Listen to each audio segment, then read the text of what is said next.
Lisons Franck Essy, émeute de février 2008. N'oublions jamais la mémoire des jeunes tombés sous les balles du régime. Cela faisait déjà 15 ans. 40 ans de mal-gouvernance dans une pseudo-indépendance, 40 ans de pauvreté, de misère et de corruption. C'est dans un tel contexte que Paul Biya va annoncer officiellement lors de son discours du 31/12/2007 qu'il souhaite modifier l'article 6 alinéa 2 de la Constitution camerounaise, qui limite le nombre de mandats présidentiels à 2, pour s'assurer un troisième septennat aux élections de 2011. Une pilule difficile à avaler pour les jeunes en proie au chômage et abandonnés à elles-mêmes. Ils vont descendre dans la rue pour crier leur ras-le-bol. C'est ce qu'on va appeler improprement, les émeutes de la faim. Dessous un aperçu incomplet des événements qui vont marquer cette révolte historique des jeunes Camerounais est. 23 février 2008. Le SDF organise une manifestation contre la modification de la Constitution malgré l'interdiction du gouverneur. La police disperse la manifestation et aurait utilisé des balles réelles. Il y aurait eu 1 à 2 morts. Selon John Frou NDI, le prix du carburant n'est pas le seul problème. Le coût de la vie a certes augmenté sans hausse des salaires.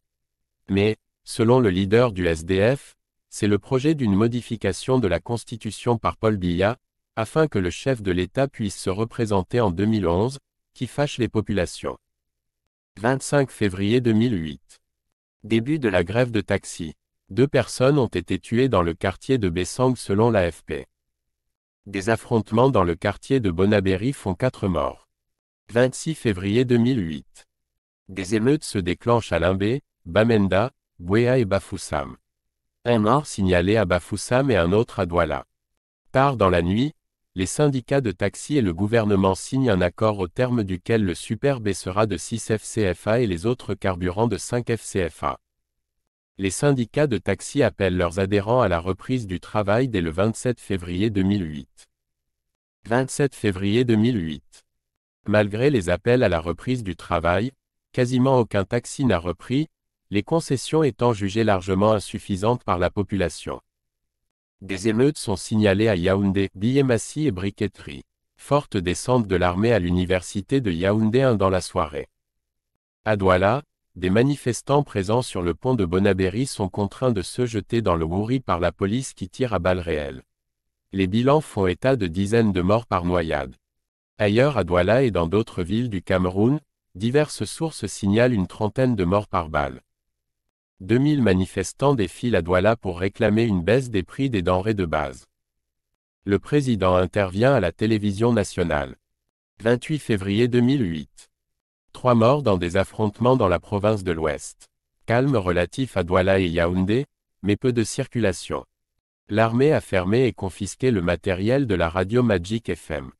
Selon la direction de la radio, cette fermeture aurait pour cause les émissions où les auditeurs prennent la parole pour critiquer le pouvoir. 29 février 2008. Reprise de la circulation des taxis à Douala et Yaoundé. Quelques affrontements entre manifestants et forces de l'ordre dans les villes de l'Ouest. La radio RFI avait dressé un premier bilan de 170 morts le 27 février 2008. L'Observatoire national des droits de l'homme au Cameroun publie en février 2009 un rapport dénonçant au moins 139 morts par balles réelles et des exécutions sommaires, et demande au gouvernement une enquête sur les violences policières et militaires durant la semaine d'émeutes. Il y a eu selon cet organe des arrestations arbitraires. Le rapport indique qu'il y a eu environ 3000 personnes arrêtées au sein de la société civile, dont 2000 dans la région du littoral, près de 400 à l'ouest, soit 213 à Bafoussam, 85 à Bafang, 65 à Dchang, 4 à Bandjoun et 17 à Baham. Ces différentes arrestations ont débuté timidement dès le 25 février 2008, puis ont pris de l'ampleur les 26, 27, 28 et 29 février. Des exécutions sommaires. Plusieurs exécutions sommaires ont été rapportées. Les plus marquants sont les cas de certains manifestants ou des membres de leur famille qui ont été délibérément ciblés par les forces de l'ordre et exécutés à bout portant. C'est le cas de Aya Patrick Lionel, 11 ans, qui a été tué à Loum par balle devant le domicile familial. Il était le fils de Joe La Conscience, un activiste bien connu des droits de l'homme. Le jeudi 28 février, Jacques Tiwa a été tué par un militaire qui a tiré sur lui à bout portant, sans sommation. Jacques Tiwa était un ancien leader estudiantin au début des années 90 qui s'était ensuite exilé en Afrique de l'Ouest pour fuir la répression. Ces événements ont profondément secoué le régime. Ils n'ont pas empêché la révision de la Constitution qui permettra à Paul Biya de se représenter. Aujourd'hui, nous constatons tous que ces mandats en plus n'ont rien apporté au pays. Ces émeutes sont un moment clé de l'histoire au cours duquel de jeunes Camerounais, et ont une fois de plus levé la tête et fait preuve de dignité. Leur mémoire doit être entretenue. Leur sacrifice ne doit pas être vain. Le combat doit être poursuivi et doit aboutir à une victoire. Croisillon FE accent aigu vrillé 2008. Hashtag Stand Up for Cameroun. Hashtag Transition politique.